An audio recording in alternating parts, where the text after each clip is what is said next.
বলছে মেয়েদের নিরাপত্তা নেই। বিজেপিকে বলুন তোমরা ধর্ষকদের পদ্মশ্রী দিয়ে রাখো আর আমরা ধর্ষকদের গালের ভেতরে ঢোকাই। এটা তোমাদের সঙ্গে আমাদের তফাৎ। কোথায় বেলডাঙ্গার দাঙ্গাবাজ? বেলডাঙ্গার দাঙ্গাবাজ সাধু বেশে শয়তান কার্তিক মহারাজকে চ্যালেঞ্জ করে যাচ্ছি, যদি ক্ষমতা থাকে এই মুর্শিদাবাদের মাটিতে আসুন খেলবো, আসুন খেলা হবে। বিজেপি দালালি করে পদ্মশ্রী, আর আমরা হিম্মত যদি থাকে, কর্মগ্রাম থানা নোটিশ পাঠিয়েছে, ও বাজবার জন্য কোর্টে চলে গেছে, থানায় আসতে পারেনি। এখান থেকে প্রমাণ হয়ে যায় যে দোষী সে কখনো পালায় না। এটা আমাদের নেতা অভিষেক ব্যানার্জিকে এতবার সিবিআই ডেকেছে, ইডি ডেকেছে।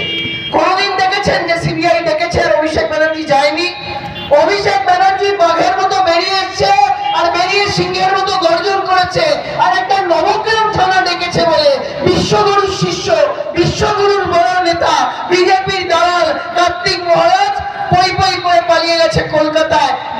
বিজেপির নেতাদের পাজামা ধরে বলছে আমাকে বাঁচাও, আমাকে বাঁচাও। আমরা এমন সন্ন্যাসী চাই না। আমার বাংলায় সন্ন্যাসী মানে বিবেকানন্দ, আমার বাংলায় সন্ন্যাসী মানে রামকৃষ্ণ পরমহংসদেব।